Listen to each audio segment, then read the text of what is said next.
नमस्ते बच्चों। तो हम लोग टेंजेंट नॉर्मल कंटिन्यू कर रहे हैं, ठीक है ना। तो टेंजेंट नॉर्मल में नेक्स्ट टॉपिक होता है एंगल बिटवीन टू कर्व्स, ठीक है ना।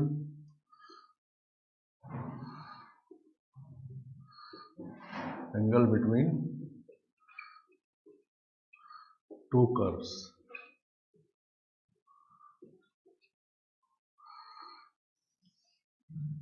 ठीक है ना। दो कर्व के बीच का एंगल, ठीक है ना। तो मान लेते हैं दो कर्व है, एक fxy इक्वल टू 0 एंड दूसरा है gxy इक्वल टू 0, सही ना। तो ये दोनों कर्व के बीच का एंगल निकालना, कर्व है ये, ठीक है ना। इसमें y x का फंक्शन नहीं भी हो सकता है, समझ गए। फंक्शन और कर्व में अंतर पहले हम लोग फंक्शन वाले चैप्टर में स्टार्ट जब किए थे तो वहां पर सीखे थे कि कैसे कोई कर्व को पता करते हैं कि फंक्शन है कि या नहीं है। तो कर्व एक जनरल वर्ड, कर्व एक जनरल वर्ड होता है, और कभी कभी कोई कर्व में y x का फंक्शन होता है, कभी x y का फंक्शन होता है, कभी दोनों में से किसी का नहीं होता है, कभी दोनों का होता है, ठीक है ना। तो ये जनरल कर्व है, ठीक है ना। ये fxy मतलब ये फंक्शन x y दोनों का है, इसमें x y दोनों रहेगा। एक इक्वेशन रहेगा जिसमें x y दोनों रहेगा, यहाँ भी एक इक्वेशन रहेगा कर्व का जिसमें x y दोनों रहेगा। जैसे मान लो ये सर्कल है, x square plus Y square equal to R square, और ये है parabola Y square equal to 4x, ठीक है ना। समझ गया। तो दो कर्व है ये, ठीक है ना। ये कर्व है F x Y equal to 0 मान लेते हैं, और ये कर्व है G x Y equal to 0, ठीक है ना। दोनों P पॉइंट पे इंटरसेक्ट कर गए, ठीक है ना। तो पहले एंगल बिटवीन कर्व्स डिफाइन कैसे करते हैं, ठीक है ना। जैसा कि पहले हम लोग बात कर चुके हैं, इस चैप्टर में डिफिनीशन है, और डिफिनीशन जो है वो डेरिवेटिव के फॉर्म में है, और फिर उसको यूज करना है, ठीक है ना। तो एंगल बिटवीन टू कर्व्स कैसे डिफाइन करते हैं, देखो। तो angle between two curves is the angle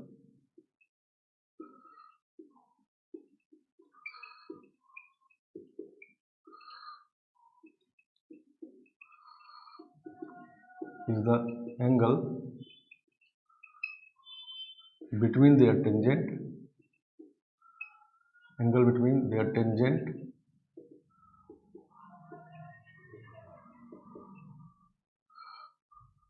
at the point of intersection।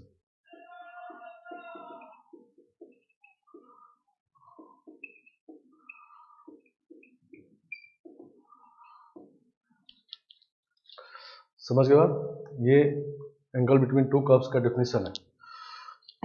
मतलब एंगल जब दो कर्व के बीच का निकालना होगा तो उसका मतलब होगा angle between their tangent, tangent के बीच का एंगल।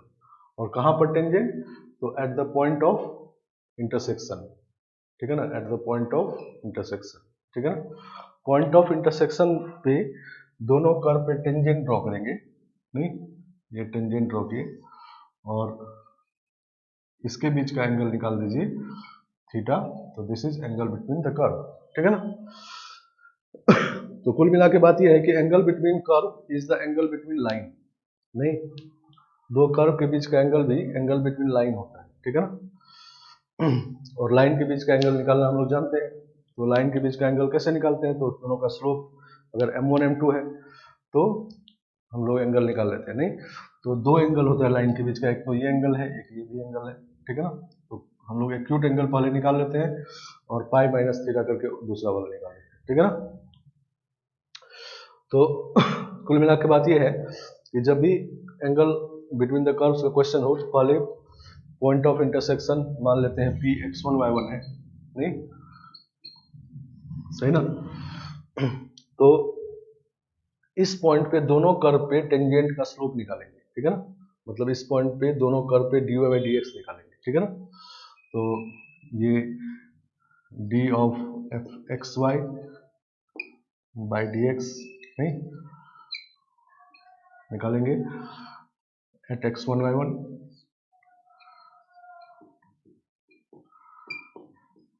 नहीं। तो ये इसका स्लोप हो जाएगा, नहीं? ठीक है ना।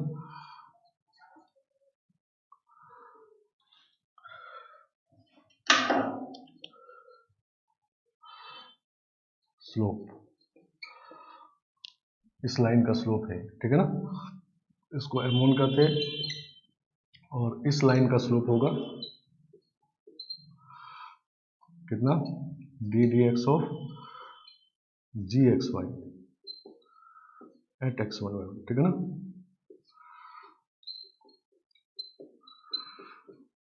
इसको m2 कह लेते हैं, ठीक है ना।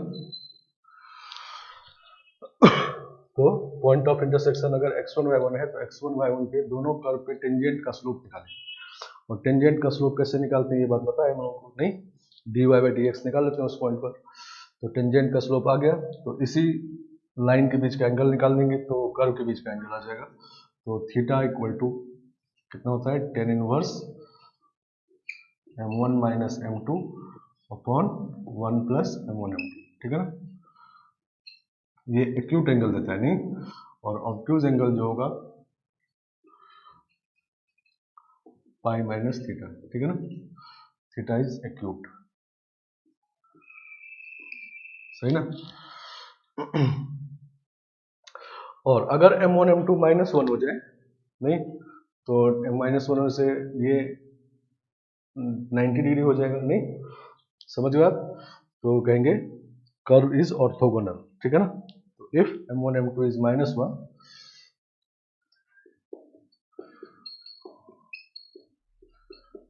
then curves are said to be intersect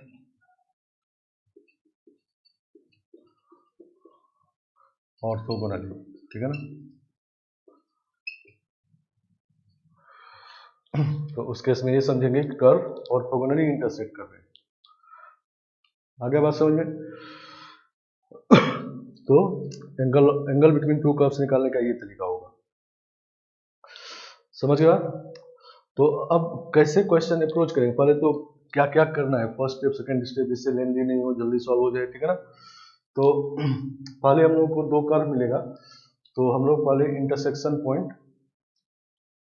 अगर इजीली निकाल सकते हैं तो निकालेंगे, नहीं तो पहले एज्यूम कर लेंगे इंटरसेक्शन पॉइंट x1 y1, ठीक है ना। नहीं, कर्व मान लो सॉल्व करना इजी है, जल्दी निकल जाए तो निकाल लेंगे, अदरवाइज जब डिफिकल्ट हो तो पहले इंटरसेक्शन पॉइंट नहीं निकालेंगे, ठीक है ना, एज्यूम कर लेंगे इंटरसेक्शन पॉइंट। तो इंटरसेक्शन पॉइंट एज्यूम कर लिए x1 y1, तो x1 y1 दोनों को सेटिस्फाई करवा के दो इक्वेशन बना के रख लेंगे, नहीं? समझ गया। और उसके बाद x1 y1 पे डी बाई डी एक्स निकालेंगे पहले कर्व पे तो उसको m1 कहेंगे, दूसरे कर्व पे निकालेंगे तो उसको m2 कहेंगे, और फिर ये फॉर्मूला लगा के एंगल निकालेंगे, ठीक है ना, थीटा। तो थीटा अगर मान लो ये अब x1 y1 के टर्म में आएगा, नहीं? तो जितना जरूरत हो फर्स्ट सेकंड इक्वेशन जो पहले बनाए थे इसको पुट करके उसको सॉल्व करके वहां पुट कर लेंगे, ठीक है ना। तो कभी कभी ऐसा भी होगा कि जरूरत पड़ेगा ही नहीं, x1 y1 से इंडिपेंडेंट हो जाएगा, ठीक है, सीधा थीटा आ जाएगा, ठीक है ना। तो ऐसे केस में झूठ मूठ का सॉल्व करने की जरूरत नहीं है, ठीक है ना। तो सॉल्व हम लोग दोनों कर्व को बाद में करेंगे जरूरत के हिसाब से, ठीक है ना। समझ गया। हाँ, जहां पर अब बिना सॉल्व के आगे नहीं बढ़ सकते वहां पर सॉल्व करेंगे, अदरवाइज बाद में सॉल्व करेंगे। और अगर m1 m2 माइनस वन हो जाए तो कहते हैं दोनों कर्व के बीच का एंगल राइट एंगल है, और उसी एंगल को कहते हैं, उसी इंटरसेक्शन कहते हैं ऑर्थोगोनल इंटरसेक्शन, ठीक है ना। समझ गया। तो ये intersect angle between two curves का बात है, ठीक है ना। समझ गया। तो इसमें डेरिवेटिव का एप्लीकेशन फिर से उतना ही है कि टेंजेंट का स्लोप निकालिए, नहीं, पॉइंट ऑफ इंटरसेक्शन पे, नहीं। और उसके बाद बाकी सब लाइन के बीच का एंगल ये सब पहले से पता है, नहीं। और हम लोग ऑर्थोगोनल सर्कल भी पढ़ चुके हैं, नहीं, ऑर्थोगोनल इंटरसेक्शन ऑफ सर्कल। अब ये orthogonal intersection of any two curves है, नहीं। तो क्वेश्चन से समझते हैं इसको, इसको पहले हटा लेते हैं, ठीक है ना।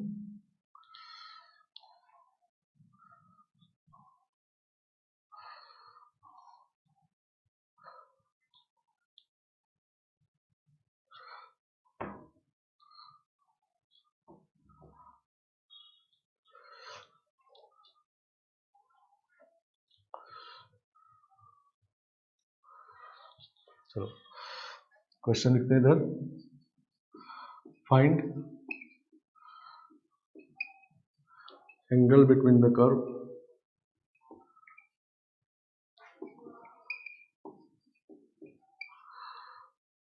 Curves y equal to a का power x and y equal to b का power x। a greater than b मान लेते हैं और दोनों पॉजिटिव, ठीक है ना। चलो तो यहाँ पर इंटरसेक्शन पॉइंट निकालना इजी है, दोनों को सॉल्व करेंगे तो x इक्वल टू 0 आ जाएगा, नहीं। तो a का power x equal to b का पावर x, तो इसका मतलब a बाय b का power x is equal to 1, तो x का वैल्यू 0 आ गया, नहीं। तो पॉइंट ऑफ इंटरसेक्शन इजीली निकल गया तो निकाल लिए, नहीं तो हम लोग एज्यूम कर लेते, ठीक है ना। चलो अब हम लोग पहले कर्व पे डी डी एक्स निकालेंगे, तो d d x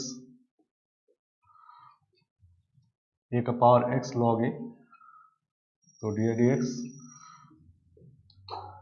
at x equal to 0, तो log a आ जाएगा, ठीक है ना। तो ये आपका m1 हो गया, नहीं। पहले वाले कर्व पे टेंजेंट का स्लोप निकालिए x इक्वल टू 0 पर, तो वो m1 हो गया। अब दूसरे वाले कर्व पे निकालते हैं, तो डी डी एक्स दूसरे वाले कर्व पे निकालेंगे सिमिलरली, तो दिस इज log b, तो ये m2 हो गया, ठीक है ना, समझ गया। तो थीटा हम लोग लिखेंगे tan inverse log b minus log a by 1 plus log a log b, ठीक है ना, ठीक है ना। तो इस तरह से थीटा आ गया, नहीं, समझ गया। तो ये एक्यूट एंगल निकला, हो सकता है आंसर में ये भी हो, या पाई माइनस लिख देंगे तो वो भी हो सकता है, ठीक है ना। आगे बात समझिए।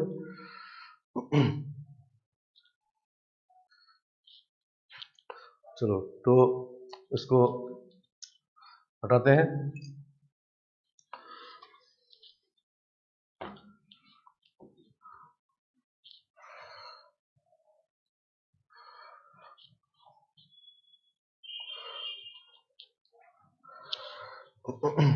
तो नेक्स्ट क्वेश्चन ये, find angle between the curves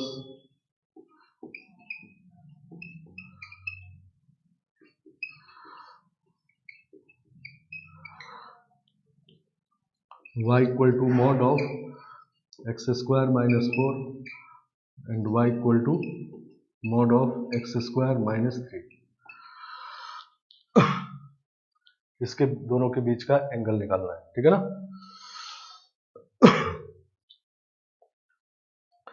तो फिर से देखो, अब डी ओवर डी एक्स निकालेंगे दोनों कर्व पे, तो मॉड का डिफरेंशियल तो पता नहीं है, तो उसके लिए मॉड को हटाना होगा, ठीक है, तभी डिफरेंशियल होगा। तो पहले हम लोग इंटरसेक्शन पॉइंट निकाल लेते हैं इसमें, ठीक है ना। तो दोनों को इक्वेट करते हैं, सॉल्व करते हैं। Mod of x square minus 4 equal to mod of x square minus 3, नहीं। वाई इक्वेट कर दिए, नहीं, इक्वेट हो गया। तो mod x equal to mod y, इसका सॉल्यूशन होता है x square minus 4 equal to plus minus x square minus 3, ठीक है ना।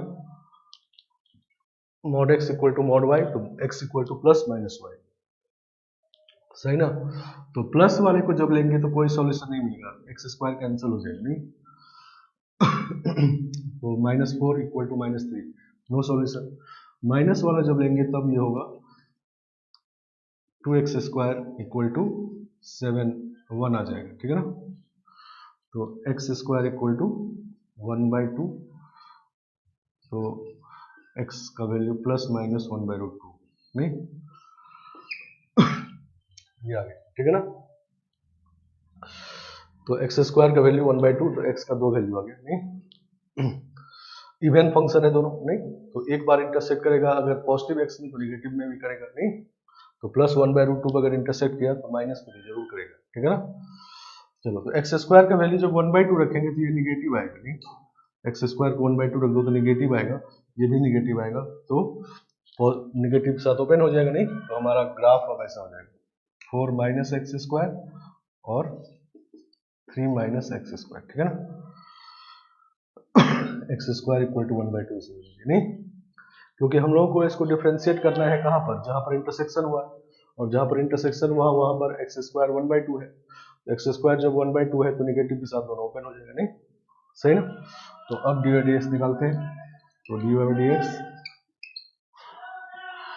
पहले वाले कर्व पे निकालेंगे तो -2x, अब डी वाई डी एक्स निकालेंगे एट एक्स इक्वल टू 1/√2 पर, नहीं प्लस वाले पे निकालते हैं, ठीक है ना, तो -√2 आ जाएंगे, और डी डी एक्स दूसरे कर्व पे निकालेंगे एट एक्स इक्वल टू 1/√2, सही ना।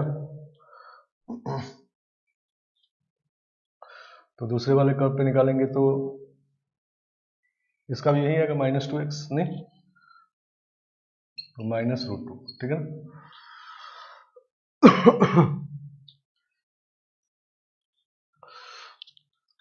चलो तो एक बार चेक कर लेते हैं इसको,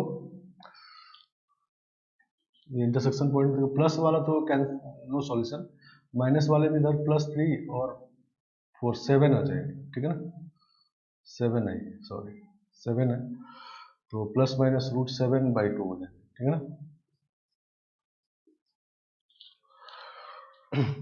ऐसा हो गया, नहीं तो एक्स स्क्वायर का वैल्यू 7/2 रखेंगे तो ये निगेटिव आएगा और ये पॉजिटिव आएगा, ठीक है ना, तो ये सही है, ये एक्स स्क्वायर -3 है।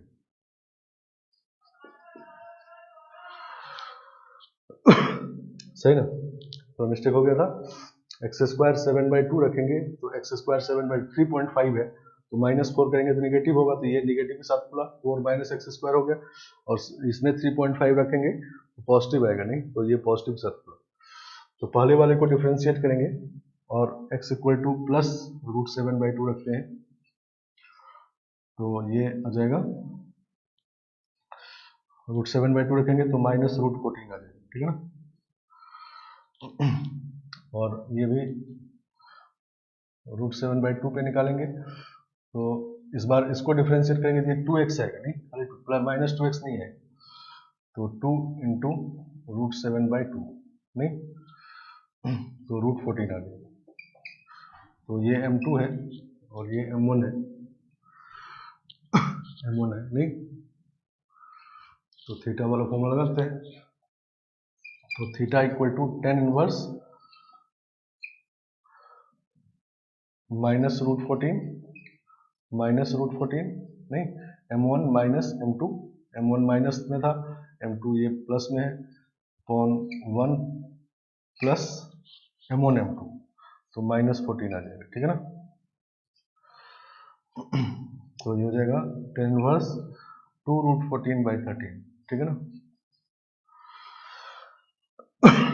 तो ये हो गया, नहीं समझ गया, ये एक्यूट एंगल हुआ, और पाई माइनस कर देंगे तो ऑब्ट्यूज आ जाएगा, ठीक है ना, दोनों में से कोई भी ऑप्शन रह सकता है, और फिर इसको आप ऐसा लिख सकते हैं cot इनवर्स ऑफ 13/2√14, नहीं फिर इसको π/2 माइनस करके लिख सकते हैं, तो वो जो इनवर्स का प्रॉपर्टी है वो सब यूज कर सकते हैं, वो सब ऑप्शन में हो सकता है, समझ के बाद, तो यही सब इसमें डिफिकल्टी लेवल है, डेरिवेटिव का सिर्फ इतना एप्लीकेशन है कि डी एक्स टेंजेंट का स्लोप होता है, और अगर एंगल निकालना है तो पॉइंट ऑफ इंटरसेक्शन पे टेंजेंट का स्लोप निकालेंगे, ठीक है ना,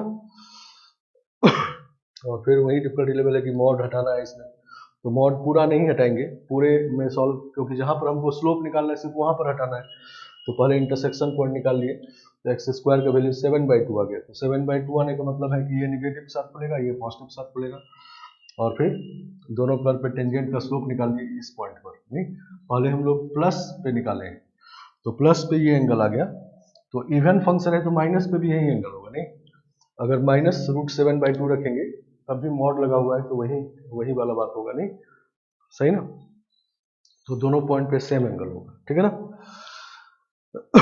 तो इसको देखो बना के देखते हैं ये कर्व में कहाँ इंटरसेक्ट किया और कैसे हुआ, ठीक है ना,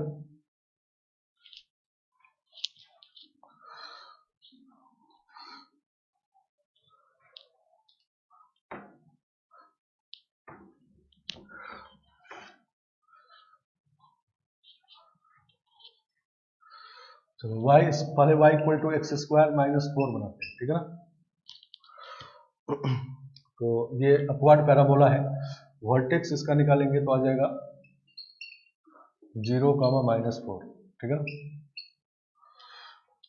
0, -4 वर्टेक्स आ जाएगा।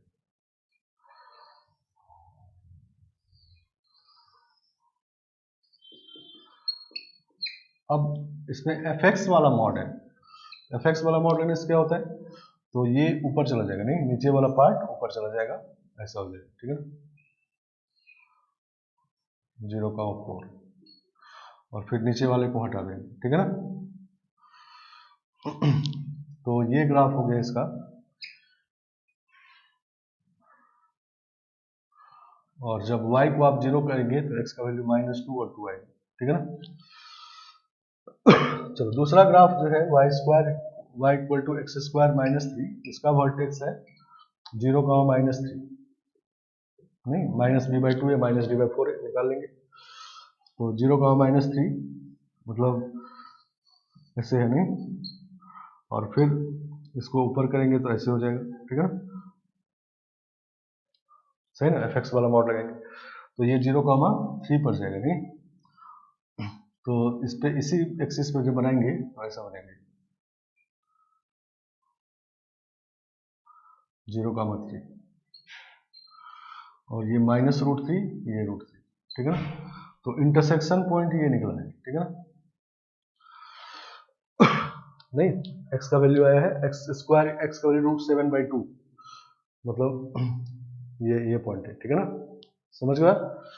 और दूसरा ये बन रहे, नहीं, इवन फंक्शन है, जैसा इधर वैसा इधर, तो इसी पे टेंजेंट के बीच का एंगल निकाले हैं, तो ये थीटा है या ये वाला है, ठीक है ना। आगे बात समझ में। तो इस दिख रहा है कि सिमेट्री है, दो जैसा इधर एंगल होगा वैसा ही इधर होगा, ठीक है ना, तो दोनों जगह सेम एंगल, ठीक है ना। तो एक्यूट एंगल का वैल्यू ये है, ऑप्शन में हो सकता है कि ऑब्ट्यूज एंगल दिया हो तो पाई माइनस थीटा कर देंगे, ठीक है ना, समझ गए। तो ऑब्ट्यूज एंगल अगर लिखना होगा तो this is equal to pi minus theta, तो tan इनवर्स 2√14/13, सही ना। चलो नेक्स्ट क्वेश्चन।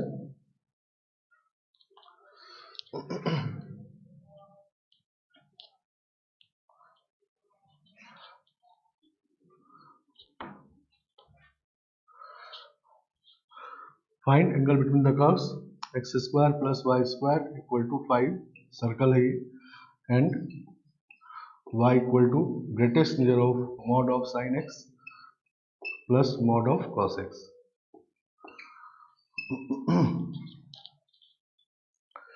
समझ गया, इन दोनों कर्व के बीच का एंगल निकालना है, ठीक है ना। चलो तो पहले कर्व को तो डिफरेंशिएट कर सकते हैं, कोई दिक्कत नहीं है, लेकिन दूसरे कर्व को डिफरेंशिएट करना होगा तो ग्रेटेस्ट मिरर को हटाना होगा पहले, ठीक है ना, क्योंकि ग्रेटेस्ट मिरर के डिफरेंशिएशन का फॉर्मूला नहीं है। चलो तो पहले हम लोग ग्रेटेस्ट मिरर को जब भी हटाना होगा तो पहले इसका रेंज देख लीजिए कहाँ से कहाँ तक है, नहीं, उसी के हिसाब से हटेगा। मान लो इसका वैल्यू 1 से लेके 5 तक है, तो 1 से 2, 2 से 3 ऐसे ब्रेक करेंगे, नहीं, तो let gx is mod sine x plus mod cos x, सही ना। इसका फंडामेंटल पीरियड π/2 होता है, नहीं, तो इसका रेंज अगर निकालना हो, हम लोग को रेंज निकालना है तो एक पीरियड में निकाल लेंगे, नहीं, तो x बिलोंग्स टू 0 से π/2 में निकाल लेते हैं, कोई भी एक पीरियड में, नहीं 0 से π/2 या π/2 से पाई, किसी भी एक पीरियड में। तो 0 से π/2 में ये भी पॉजिटिव, ये भी पॉजिटिव, तो मॉड हट जाएगा, नहीं, तो gx equal to sine x plus cos x. अब डिफरेंशिएशन वाले मेथड से रेंज निकालेंगे, नहीं, 6 वाला मेथड जो है, तो g डैश एक्स निकालेंगे तो ये आएगा cos x minus sine x, इसको 0 कर देंगे तो आ जाएगा tan x इक्वल टू 1, तो x इक्वल टू π/4 आ गया, नहीं, ये जो x निकालते हैं इसी इंटरवल में खाली निकालना है, आएगा तो बहुत सारा इसका, tan x 1 तो इसके इनफाइनाइट सॉल्यूशन होगा, लेकिन इस मेथड में जो निकालते हैं हम लोग x, वो इस इंटरवल में निकालते हैं, ठीक है ना। और इस मेथड के लिए इंटरवल पता होना जरूरी होता है, ठीक है ना। तो x आपका पाई बाई 4 आ गया, तो हम लोग निकालेंगे f ऑफ मतलब g of pi by 4, g of 0 और g ऑफ पाई बाई 2। तो कितना कितना आएगा, तो पाई बाई 4 पे आएगा √2, ये 1, ये भी 1, तो ये मिनिमम है और ये मैक्सिमम है, ठीक है ना। तो रेंज हो गया 1 से √2, नहीं समझ गया। तो gx का वैल्यू 1 से √2 में आ गया, नहीं मिनिमम से मैक्सिमम तक रेंज होता है। तो 1 से √2 में अब ग्रेटेस्ट ईयर लगाना है, ठीक है ना। ये अंदर gx है, तो 1 से √2 का ग्रेटेस्ट ईयर 1 होगा, नहीं तो इसका मतलब greatest year of gx is equal to 1। मतलब हमारा कर्व जो था पहले, एक था x square plus Y square equal to 5, ये तो ऐसे ही है। दूसरा y इक्वल टू 1 है, नहीं सही ना। तो इन दोनों के बीच का आप एंगल निकालो, नहीं तो ये जो बड़ा सा लिखा है कर्व, इसका मतलब y इक्वल टू 1 है, ठीक है ना। तो यही सब डिफिकल्टी लेवल होता है इसमें। डी एक्स निकालने में तो कोई भारी बात है नहीं। तो डिफिकल्टी लेवल कहाँ होगा, तो एक होगा कि इंटरसेक्शन पॉइंट निकालने में, ठीक है ना। उसको कर्व को कभी कभी सिंप्लीफाई करना होगा, ठीक है ना। और दूसरा होगा फिर एंगल निकालने फॉर्मूला लगाने के बाद, उसके बाद सिंप्लीफाई करने में, ठीक है ना। चलो अब दोनों के बीच का एंगल निकालते हैं। तो इंटरसेक्शन पॉइंट तो इसमें निकाल सकते हैं, यदि y को 1 पुट कर देंगे तो इंटरसेक्शन पॉइंट y 1 हो गया, तो x का वैल्यू प्लस माइनस 2 आ जाएगा। तो एक्स स्क्वायर इक्वल टू 4, तो x equal to plus minus 2। तो इंटरसेक्शन पॉइंट कौन कौन सा हो गया,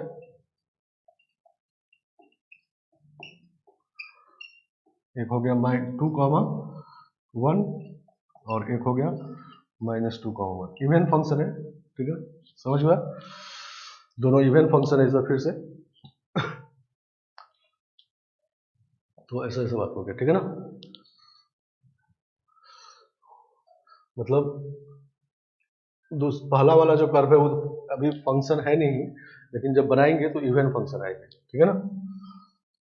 फंक्शन क्यों नहीं है, क्लियर है। क्योंकि फंक्शन होने के लिए y को x के टर्म में यूनिकली लिखना पड़ता है। इसमें y को जब x के टर्म में लिखेंगे तो दो तरीके से लिखेंगे, ठीक है ना।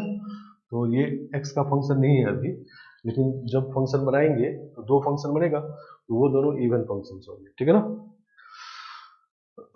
चलो अब डी डी एक्स निकालते हैं, इसको डिफरेंशिएट करते हैं। तो 2x dy by d x is equal to 0। तो डी डी एक्स निकालेंगे तो -x बाई वाई। अब डी डी एक्स निकालना है एट 2, 1 पहले निकालते हैं, तो -2 आ जाएगा, ठीक है ना। और दूसरे वाले का 0 आ जाएगा, नहीं ये तो इसका डी डी एक्स कॉन्स्टेंट आएगा। तो ये आपका m1 है, ये आपका m2 है। तो थीटा ये फॉर्मूला लगाते हैं, ठीक है ना। tan inverse m1 minus m2 upon 1 plus m1 m2। नहीं एक 0 हो गया, दो प्रोडक्ट 0 हो गया, तो tan इनवर्स 2 आ गया, नहीं। दूसरा वाला भी चूंकि मोड लगा हुआ है तो tan इनवर्स 2 ही आएगा, नहीं समझ गया। तो यही एंगल बिटवीन कर्व, दोनों कर्व के बीच का एंगल हो गया। एक्यूट एंगल हुआ ये, और क्यूज निकालना होगा तो पाई माइनस दिस, ठीक है ना।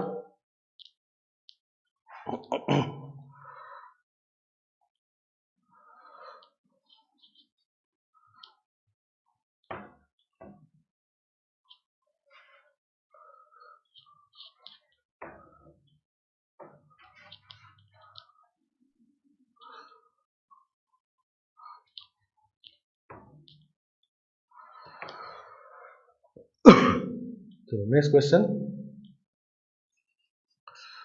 find angle between the curves.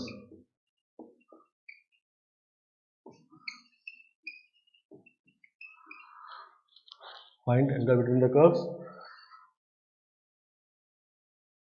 X cube minus 3xy square plus 2 equal to 0 and y cube minus 3x square y plus 2 equal to 0, ठीक है ना।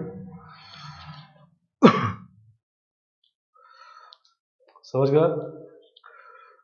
इन दोनों कर्व के बीच का एंगल निकालना है, ठीक है ना।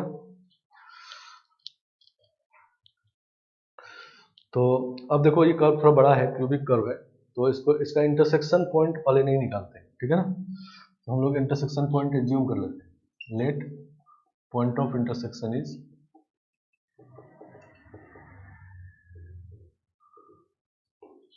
पी x1 y1, ठीक है ना, सही ना।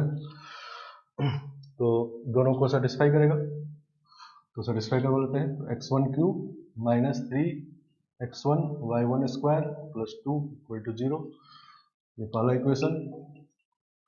और y1 cube minus 3x1 square y plus 2 equal to 0, ये दूसरा इक्वेशन। इसको बाद में यूज करेंगे जरूरत के हिसाब से, ठीक है ना, समझ गया। तो पॉइंट ऑफ इंटरसेक्शन इस बार नहीं निकाले, पीछे क्वेश्चन में पॉइंट ऑफ इंटरसेक्शन निकालना इजी था तो निकाल नहीं, या बिना निकाले काम नहीं बनता तो निकालना पड़ा। अब इसमें हम पहले इंटरसेक्शन पॉइंट नहीं निकाल रहे, एज्यूम कर लिए, एज्यूम किए तो सेटिस्फाई करवा लिए, नहीं। अब चलो इस पे dx निकालते हैं इसका, इस पॉइंट पर, नहीं। ये होगा 3x square minus 3y square, यहाँ प्रोडक्ट रूल लगेगा, नहीं, पहले x को डिफ्रेंशिएट करेंगे तो ये आएगा, और minus 6xy dy by dx, ठीक है ना, इज इक्वल टू 0, नहीं, ये कांस्टेंट 0 हो जाएगा, उधर 0 है। आगे बात समझ में। x के रिस्पेक्ट डिफरेंशिएट किया तो इसका तो सीधा हो गया 3x स्क्वायर, इसमें भी जब x को डिफरेंशिएट करेंगे तो सीधा 1 हो जाएगा, बाकी बच गया। और जब y स्क्वायर को डिफरेंशिएट करेंगे तो पहले y के रिस्पेक्ट में करेंगे तो 2y होगा, और dx फिर से लिख दिए, नहीं, सही ना। तो इसका 3 कैंसिल हो जाएगा, तो जब dx निकालेंगे एट x1 y1, तो ये होगा y square minus x square upon 2xy।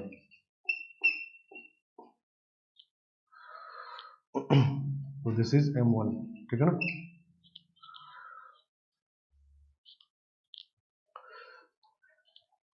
समझ गए बात।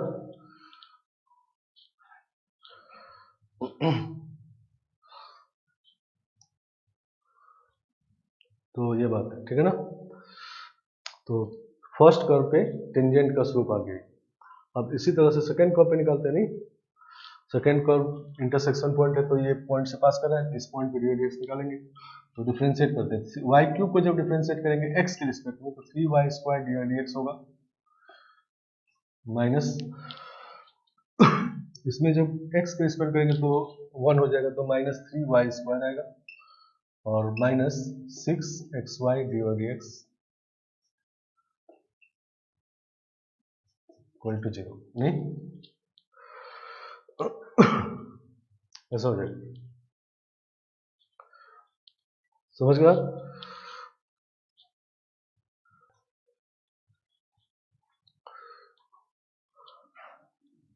3y स्क्वायर dx, इसका x का जो 6x होगा, नहीं, 6xy होगा, 6xy होगा, x का स्पेंड इसको किए, और जब y का स्पेंड करेंगे तो 3x स्क्वायर dx ये होगा, नहीं। तो जब dx निकालेंगे 3 कैंसिल हो जाएगा फिर से एट x1 y1, तो this is 2xy upon 2xy उधर जाएगा, बाकी डिवाइड होगा, तो कितना होगा y square minus x square minus y square,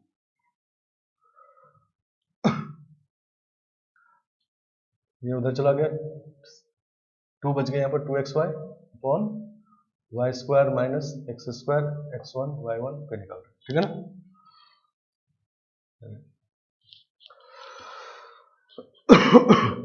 इधर देखो dx सही निकले ना, इधर ये उधर जाएगा, 3 कैंसिल होगा, 2xy डिवाइड हुआ, x square minus y square, तो ये x1 होना चाहिए, ये y1 होना चाहिए, ठीक है ना। तो ये आपका m2 हो गया, नहीं।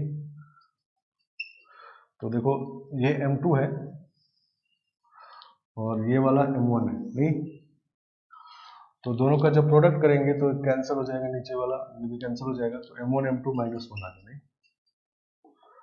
तो इसका मतलब थीटा इज π/2, ठीक है ना। तो इस बार ये दोनों का राइट एंगल पे है, नहीं। और देखो इसमें इस दोनों इक्वेशन को सॉल्व करने का जरूरत पड़ा ही नहीं। तो ऐसे भी क्वेश्चन होते हैं जिसमें क्वेश्चन बड़ा से कर पाए, तो आप झूठ मूठ का सॉल्व करने में टाइम वेस्ट नहीं करिए। पहले पॉइंट ऑफ इंटरसेक्शन एज्यूम कर लीजिए और फिर m1 m2 निकालने के बाद जितना जरूरत हो उतना सॉल्व करिए। तो इसमें करने का जरूरत ही नहीं पड़ा और थीटा π/2 आ गया। इसका मतलब क्या हुआ कि x1 y1 से इंडिपेंडेंट है ये, नहीं। एंगल जो है वो x मतलब पॉइंट ऑफ इंटरसेक्शन से इंडिपेंडेंट है। इसका मतलब ये दोनों कर्व जितनी बार भी इंटरसेक्ट करेंगे, मान लो 5 बार इंटरसेक्ट किया तो 5 जगह एंगल π/2 होगा, ठीक है ना। समझ गया। तो ये बात है। तो हर जगह इंटरसेक्शन पॉइंट निकालने में टाइम वेस्ट नहीं करना है। अगर उसके बिना काम नहीं चल सकता है तभी निकालेंगे, और उस केस में इजीली निकल भी जाएगा। लेकिन जब जरूरत नहीं है निकालने का, आप निकालने बैठ जाओगे तो फिर लंबा क्वेश्चन हो जाएगा, फिर सॉल्व भी नहीं होगा, ठीक है ना।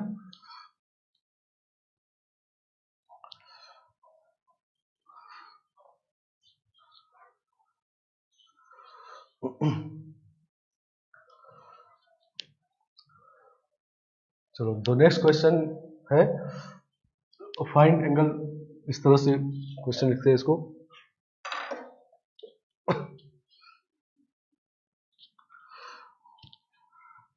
If the curves x square by a square plus y square by 4 equal to 1 and y cube equal to 16x intersect orthogonally,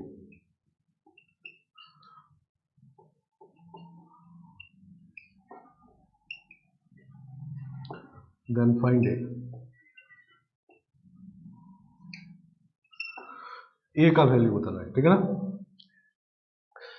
इसमें एंगल पहले दे दिया है कि π/2 है एंगल। ऑर्थोगोनल इंटरसेक्शन मतलब टेंजेंट के बीच का एंगल m1 m2 -1 हो गया, नहीं। टेंजेंट के बीच का एंगल π/2 हो। तो इसमें एंगल पहले दे दिया गया है और आपको निकालना है a। समझ गया। तो फिर से बात वही है, पहले पॉइंट ऑफ इंटरसेक्शन निकाले कि नहीं। तो अननोन है तो निकालने में दिक्कत होगा, तो पॉइंट ऑफ इंटरसेक्शन एज्यूम कर लेते हैं, ठीक है ना। तो let point of intersection is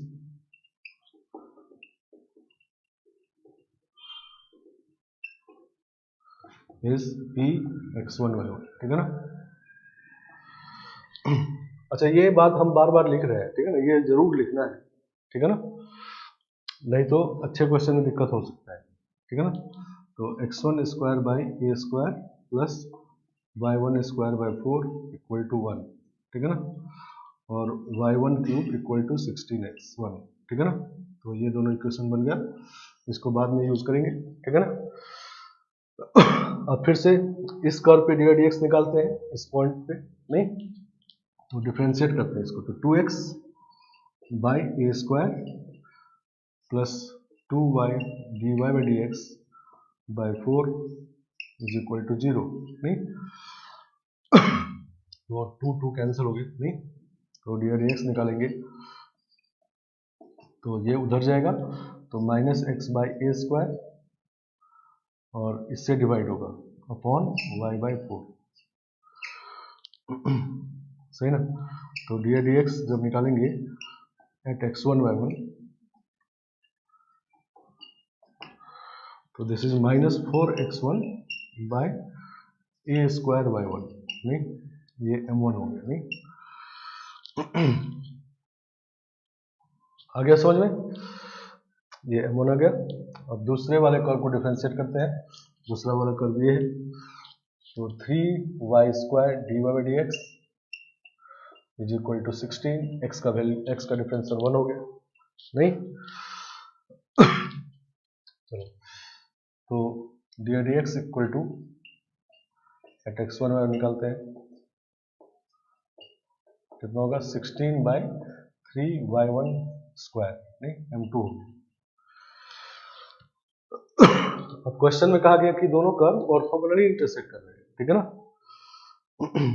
ये दोनों कर्व ऑर्थोगोनली इंटरसेक्ट कर रहे हैं, तो दोनों का m1 इंटू m2 जो है -1 होना चाहिए, नहीं, ठीक है ना। तो m1 m2 -1 कर देते हैं। तो m1 means -4x1 by a square y1 into 16 by 3y1 square equal to -1। Minus minus cancel हो गया और ये y1 क्यूब हो गया, नहीं। अब इसमें जितना जरूरत होगा इन दोनों को सॉल्व करेंगे। तो y1 क्यूब का वैल्यू 16x1 है, नहीं। तो ये आपका 16x1 हो गया, नहीं, y1 क्यूब, ठीक है ना। तो ये हो गया ऊपर में 4x1 इंटू 16 और नीचे में 3a square into 16x1 equal to -1, minus plus हो गया है, ठीक है ना। ये कैंसिल हो गया, x1 भी कैंसिल हो गया, तो a स्क्वायर का वैल्यू 4/3 आ गया, नहीं। तो a का वैल्यू प्लस माइनस 2/√3, तो ये आ गया, ठीक है ना। तो इस तरह से a का वैल्यू आ गया, नहीं। तो हम लोग देख लिए कि मतलब इस कर्व को सॉल्व करने का जरूरत कोई मतलब ही नहीं, जरूरत ही नहीं पड़ा, नहीं, इस बार इसी से काम चल गया। तो बाद में जितना जरूरत होगा इन दोनों को सॉल्व करेंगे, ठीक है ना, सही ना। पहले सॉल्व करके लेंदी नहीं बनाने की जरूरत है, बिना सॉल्व के अगर आगे नहीं बढ़ सकते तभी सॉल्व करेंगे, ठीक है ना।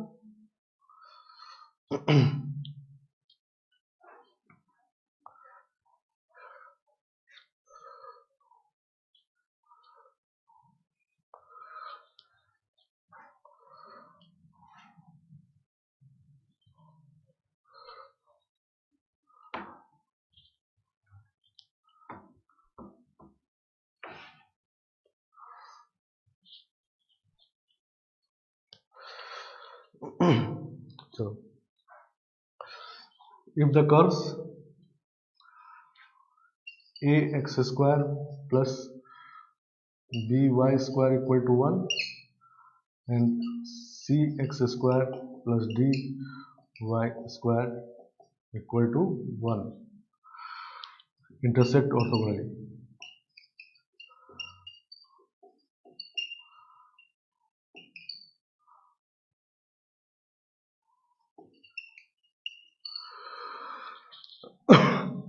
ये दोनों curve intersect orthogonally, then find relation among ABCD।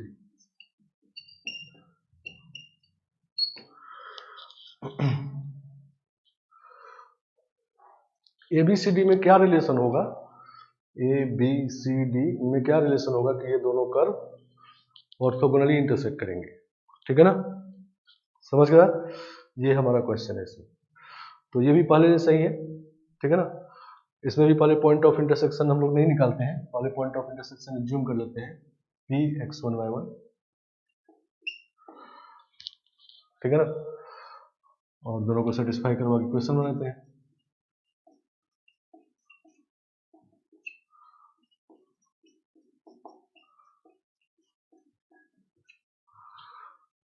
सही ना। चलो, तो फर्स्ट सेकंड इक्वेशन बन गई,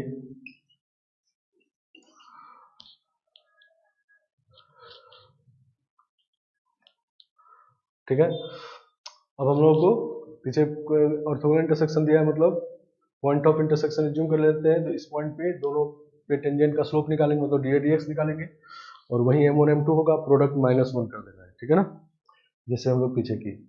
तो चलो डिफरेंशिएट करते हैं इसको। तो this is 2ax plus 2by dy/dx equal to 0। तो dy/dx is equal to -ax/by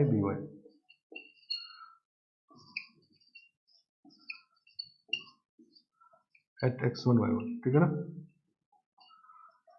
-ax1/by1।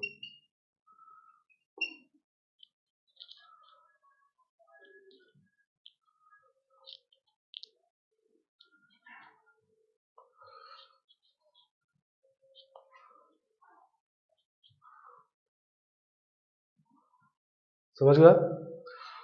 चलो इसी तरह दूसरे वाले कर्व को सॉल्व करते हैं। तो 2cx plus 2dy dx is equal to 0, तो D dx eight x1 y1, ठीक है ना। This is minus c x1 by d y1, ठीक है ना। ये आपका m2 हो गया, ठीक है ना। तो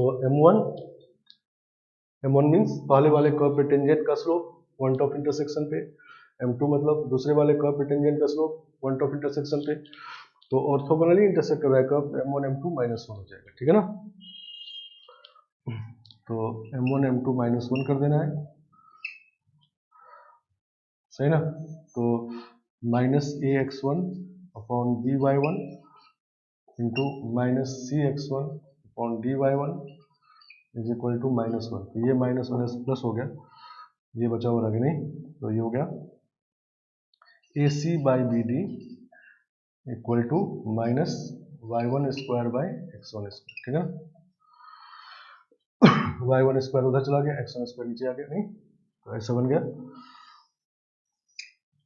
और दो इक्वेशन ये पहले से, ठीक है ना। अब हम लोगों को ABCD में रिलेशन निकालना है, नहीं तो x1 y1 को एलिमिनेट करना है, वो तो एज्यूम किया वैसे भी एलिमिनेट करना है।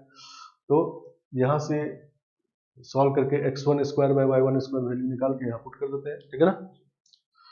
तो दिस इज इक्वेशन 3। चलो तो पहले हम लोग 1 - 2 कर रहे हैं, 1 - 2। तो 1 - 2 करेंगे तो आएगा a minus c into x1 square equal to d minus d into y1 square. ये माइनस के तो ये तो कैंसिल हो गया, डी माइनस दिस के डी माइनस में उधर प्लस हो गया, ये प्लस में उधर माइनस हो गया, नहीं ऐसे हो गया।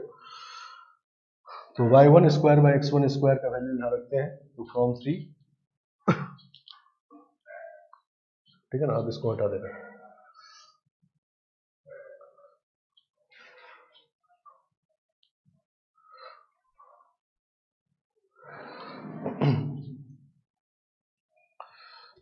तो y1 square by x1 square is equal to a minus c by d minus b, नहीं। और यहाँ से y1 square by x1 square कितना होगा, minus a C by B d, minus a C by B d, ठीक है ना। तो ये रिलेशन बन गया, नहीं। अब ए सी को इधर डिवाइड करते हैं, इसको इधर मल्टीप्लाई करते हैं, तो a minus c by a c equal to ये हो जाएगा b minus d by d, नहीं। ये d माइनस भी था लेकिन माइनस लग गया तो b माइनस डी हो गया, ठीक है ना। तो 1 by c minus 1 by a equal to 1 by B d minus 1 by b.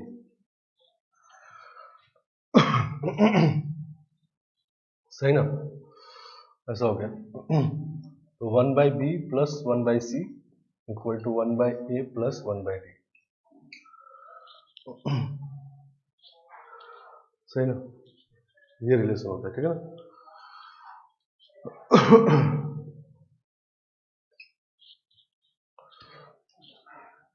सही है। ए डी बी सी मतलब x का y के साथ, y का x के साथ, ठीक है ना। इस तरह से होने से ये दोनों कर्व ऑर्थोगोनल हो जाते हैं, ठीक है ना। तो ये रिलेशन को पता रखना है। ये दोनों कर्व देखो पहचानो कौन सा है। तो अगर ABCD सब इक्वल हो जाएगा तो सर्कल हो जाएगा, ठीक है ना। और अगर डिफरेंट है तो या तो ये इलिप्स है या हाइपरबोला है, नहीं। मान लो AB दोनों पॉजिटिव है तो इलिप्स है, CD पॉजिटिव है तो हाइपरबोला है, इलिप्स है, नहीं। और अगर A पॉजिटिव B नेगेटिव है तो हाइपरबोला है, और इसी तरह से ये भी हाइपरबोला हो सकता है, इलिप्स हो सकता है। तो ये जो दोनों कर्व है ये क्या है, इलिप्स और हाइपरबोला, ठीक है ना। समझ गया। तो दो इलिप्स या दो हाइपरबोला या एक इलिप्स एक हाइपरबोला जब ऑर्थोगोनली इंटरसेक्ट करता है तो ये कंडीशन होता है, ठीक है। सर्कल वाला आपको पहले से पता है, और इलिप्स हाइपरबोला का ऑर्थोगोनल इंटरसेक्शन का कंडीशन ये है, ठीक है ना। आया बात समझ में। तो दो इलिप्स या दो हाइपरबोला या एक इलिप्स एक हाइपरबोला अगर ऑर्थोगोनल इंटरसेक्ट करेगा तो ये कंडीशन अगर फुलफिल हो जाए तो इसका मतलब ऑर्थोगोनल इंटरसेक्ट करेगा, ठीक है ना, समझ गए। तो ये सारे क्वेश्चन थे जिसमें हम लोग टेंजेंट नॉर्मल यूज किए, ठीक है ना। टेंजेंट नॉर्मल से रिलेटेड ये क्वेश्चन था। एक पहले तो टेंजेंट नॉर्मल के इक्वेशन लिखे और दूसरा टॉपिक ये था दो कर्व के बीच का एंगल निकाले, ठीक है ना। एक छोटा टॉपिक और होता है जिसमें कुछ लेंथ से निकालते हैं हम लोग, लेकिन उस पर क्वेश्चन अभी ज़्यादा नहीं होता, वो बाद में क्वेश्चन होगा डिफरेंशियल इक्वेशन में, तो उसको हम लोग नेक्स्ट क्लास में करेंगे, ठीक है ना। और थोड़ा बहुत क्वेश्चन करते हुए फिर नेक्स्ट एप्लीकेशन स्टार्ट करेंगे, अप्रोक्सीमेशन और रेट मेजर, ठीक है ना। तो आज क्लास में इतना ही रखते हैं, ठीक है ना। नेक्स्ट क्लास में हम लोग नेक्स्ट एप्लीकेशन जो था रेट मेजर और अप्रोक्सीमेशन और इसका एक छोटा सा टॉपिक है उसको करते हैं, ठीक है ना।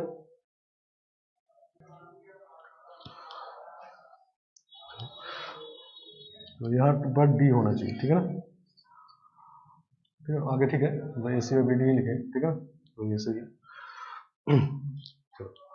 तो इतना रखते हैं आज।